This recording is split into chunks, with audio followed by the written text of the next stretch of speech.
Hello again everyone, welcome back to another video on this wonderful platform we call the internet.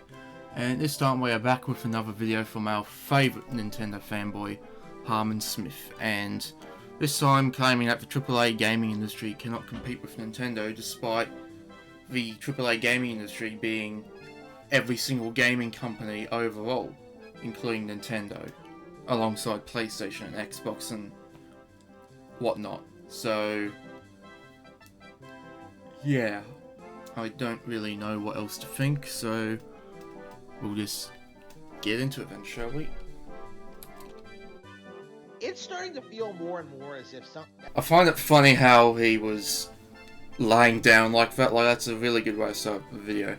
Like, I mean, sure, it was probably his setup where he had to lean over and like hit record or something and whatnot, like you know, start the recording and all that. But even then though, if that's the case, then just organise your setup better then, and do what I do, where you edit out that starting bit, so you start right at the get-go when you start talking and get into position and whatever. And also, I just noticed the Donkey Kong shirt. Like, I mean, I'm not really making fun of it, but nice shirt. as if something isn't part of a big established IP, it has no chance of succeeding in the gaming space. None. Like, February has been packed with a bunch of high-profile releases. You know, stuff like Foam Star. Then how do you explain Power World and Baldur's Gate 3 and all these other games that have taken the gaming industry by storm? And Helldivers 2, and that Grand Blue game that came out that nobody cares about last month had like Under Night in Birth and like all this stuff. Like, when you look at what's happening, right? It's becoming more and more obvious that the market is constricted, right? What that means is that like people aren't buying these mediocre games anymore, right? People look at Mortal Kombat 1 and they're just like, no. People look at like Tekken 8 not being on Nintendo consoles, no. I know that's happened because I did it. So don't try to tell me that nobody's doing that. Since when is Mortal Kombat 1 mediocre? Like, I mean, sure, it has some issues in terms of balancing and whatnot with like character abilities and all that, but to call it mediocre, that's a bit of a far stretch if you ask me. You know, people look at like, you know, these low effort releases on Xbox and PlayStation and they're just like, oh, I can just go back, play Super Smash Bros. Ultimate again, and have a better time. And that's kind of been the mindset I've been in over the past couple of weeks. I'm just gonna go out and say that even though, yes, I am more biased towards Mortal Kombat 1, well, Mortal Kombat really in general, well, yeah, I pretty much just said it, I'd take Mortal Kombat over any of the others any day, except for Injustice. So I have given Street Fighter 6 a try, pretty good game, but apart from that, the only one I'm really interested in is Mortal Kombat and Injustice, because it's made by the same devs that made Mortal Kombat, so yeah. Playing the games that I already own, right? Playing stuff that's been on the back burner, stuff that's been in the backlog, stuff that, like, you know, I haven't played in a while. Not necessarily buying new games, unless I'm like legitimately hyped for them, right? The reason for that is because if I step out of my comfort zone at all, if I buy some random indie game without investigating first, if I buy something that's not from Nintendo, like, usually it's always crap. Like, usually. There are, of course, exceptions. You know, I love Sea Blue, I love Neon White, I love, like, there are lots of games that I've bought on whims that were great. But, like, you know, when you look at the flip side, when you look at, like, the stuff that, like, I've paid for and never really played, right? It's laughable. And it is a waste. Yes, because it's not on your precious Nintendo Switch, or it doesn't, or isn't released on your Switch. Waste of money. It's a waste of time. It's a waste of like it's just a waste in general. Like, I would prefer those games simply not exist at all. So yeah, I am going to stop supporting them. I am going to stop putting my money into projects that I don't have absolute faith in. And I imagine a lot of other gamers are feeling the same way right now. If I see a brand or a company doing something I don't agree with, if I see them like running their mouth and like, um, I don't know, like putting gay marriage into a game instead of. And that is pretty much any game that doesn't come out on the Switch or isn't Nintendo exclusive. Instead of fixing bugs like they did with Rune Factory 5. Like, I'm just going to peace out and never buy any games from that franchise or publisher ever again, right? That's what happened with Rune Factory 5.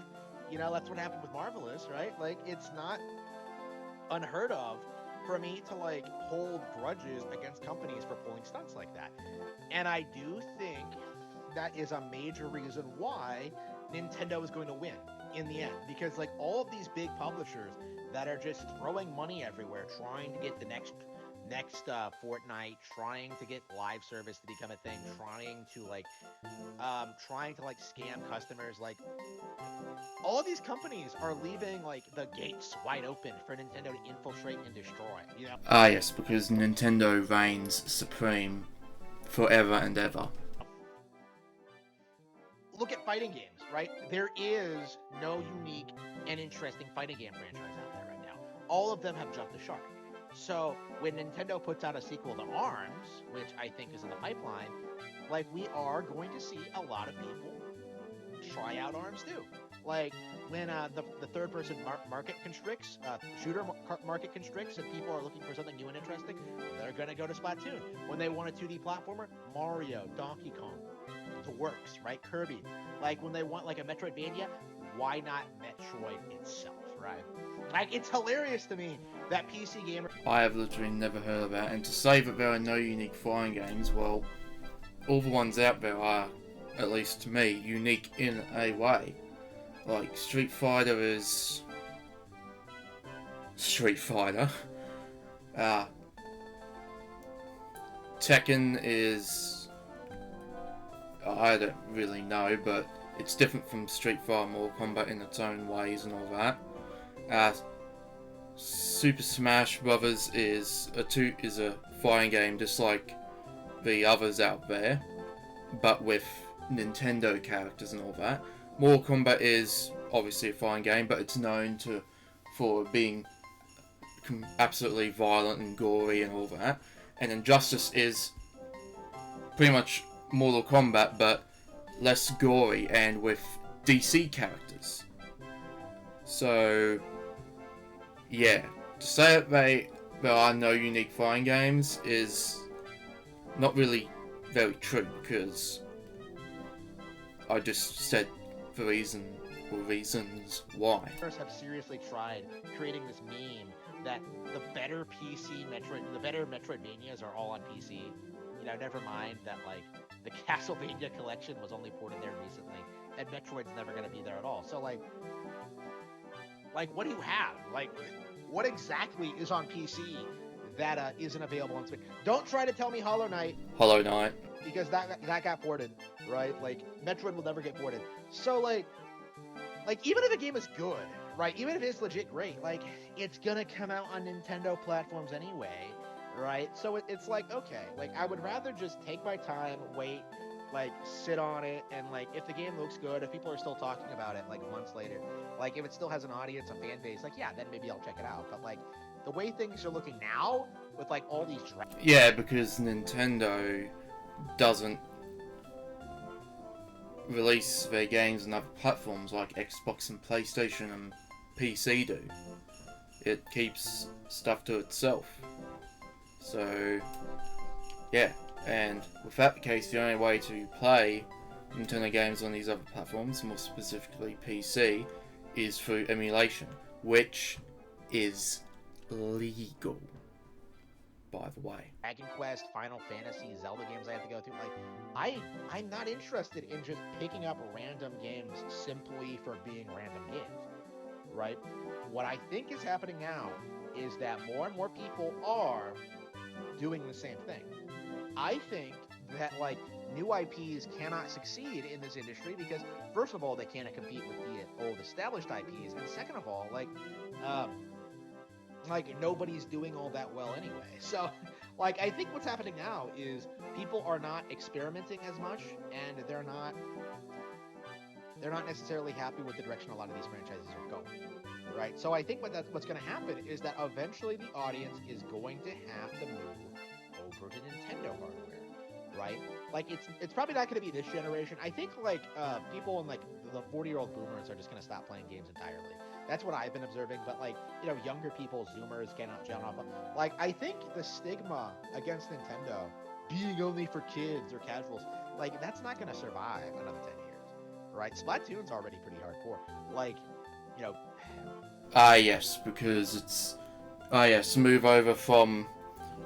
from superior platforms such as PlayStation, Xbox, and PC over to an inferior platform that can't even run The Witcher 3, which is almost 10 years old at this point. Sure. Donkey Kong is pretty hardcore. Like ARMS is pretty hardcore. Like all these franchises that were like more popular with younger audiences. Like I do think they are going to keep growing and expanding over the next couple of years because those games are legitimately good, as opposed to their competition, which is not, right? I don't think anyone has really said that. Like, I mean, sure, probably some, but not everyone thinks that Nintendo is just for kids. So I do think in a lot of ways we are going to see a lot of these Nintendo games continue to do well. Like we've seen older ones do well, like Metroid Prime Remastered. We've seen like sequels to stagnant IPs do well, like the F-Zero 99 and Kid Icarus Uprising. Like we've seen like the gaming journalism industry is not able to downplay Nintendo the way they used to. Right? Nobody's really going to them for insights or advice anymore. People are just going on message boards. They're going straight to the source. They're going to like I don't know if there's any anti-Nintendo YouTubers out there that can convince the masses that Nintendo is bad. Like all of them are going after Pokemon right now. People like the Act Man and Angry Joe and those guys. Like they're not even leaving a dent on the property, right? And if they can't do that with Pokemon, like what luck do they have with like any of these other franchises? Like the way it's looking now, it looks as if the vast majority of franchises that Nintendo owns are being overlooked by these people, like the propagandists, right? Like and that's gonna lead to stuff like Fire Emblem leaping out of nowhere and just becoming because the last 2 or 3 or so that have come out are absolutely buggy as hell. So yeah. And of course, what I find funny is that you point out how Power World has all these bugs and stuff, which yes it does, but you never mention it once regarding the recent Pokemon games. At all. Highly lucrative and successful. And then these same people are going to cry about like, well, this stuff wasn't popular. Yeah, you were ignoring it, right? You were deliberately ignoring all of these great games to try and push people towards like the titles that were sponsoring you and your channels, right? That's what happened. Right? Yeah, well, as is, he barely covers Nintendo games anyway. Well, at least from what I know of. Not too often, so yeah. Right. And like I just don't see the YouTube community really being able to influence the way Nintendo is viewed in the future. I do think people are primarily going to be doing their own research. They're going to be looking at like clips online. They're going to be like talking to people they know who they can trust and who have the same taste as them. Like they're not going to go to Angry Joe for Nintendo coverage. Like why would they? It doesn't make any sense. So with that in mind, Nintendo always wins. Sure, totally. Sure. Nintendo always wins. Is that so? I mean, I guess I sound a bit salty there, but who's really the salty one in this case? Because I'm not the one who said something like that, so yeah. Anyway, thank God that video's over. If anything, I think it was actually the most tame he's been in a video, so I won't say that I've just wasted all this time and whatnot, because I suppose this one was the most tame, but still, this is Harman Smith we're still talking about, so yeah. So that's it, I guess. Thank you for watching. Feel free to like and subscribe if you want to. Just stay tuned for more videos, and I'll see you in the next one.